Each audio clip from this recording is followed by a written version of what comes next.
పునాదుల దగ్గర అమరావతిలో తేలినటువంటి నీళ్లు 16 లక్షల క్యూబిక్ మీటర్ల పరిమాణం అంట. ఇది ఇంకా తోడుతూనే ఉన్నారు. ప్రస్తుతం ఐకానిక్ టవర్లో శాశ్వత హైకోర్టు భవనం పునాదుల్లో నిలిచినటువంటి నీటిని తోడే ప్రక్రియ ఇప్పుడు సాగుతూ ఉంది.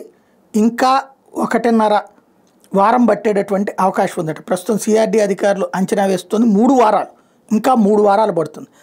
ప్రపంచ బ్యాంకు ఏడీబీ రుణంతో మళ్ళీ సిఆర్డీ పునర్నిర్మాణ పనులు చేపడుతున్నటువంటి వేళ టోటల్గా ఎంత నీళ్లు ఉన్నాయన్నది అంచనా వేస్తే 16 లక్షల క్యూబిక్ మీటర్ల నీరుందని తేలింది. వాస్తవంగా ఇంత నీళ్లు ఒకేసారి ఎందుకు తీయట్లేదు అంటే, ఈ మొత్తం నీళ్లు తీసేసి పోస్తే ఎక్కడికి పోవాలా? మళ్ళీ కృష్ణానది లేకపోతే ఊళ్ళలోకి పోద్ది, ఊళ్ళ మీద పడతాయి, ఊళ్ళు మునుగుతాయి. ఎక్కడ పోవాలో తెలియదు, ఎందుకంటే డ్రైనేజ్ సిస్టమ్ లేదు అక్కడ. మళ్ళీ కృష్ణానదికి పోవాలా? కాబట్టి దశల వారీగా నిదానంగా తోడి కాలువల ద్వారా అటు వెళ్ళేటటువంటి ప్రక్రియ చేసుకొస్తున్నారు. ఇది ఒక కొత్త రికార్డు అనుకోవాలా, ఎందుకంటే పునాదులలో ఇంత నీళ్లు నిల్వ ఉండటం అన్నటువంటి మేబీ దాన్ని జగన్ విమర్శించడం ఇది సహజంగా జరుగుతుంటుంది.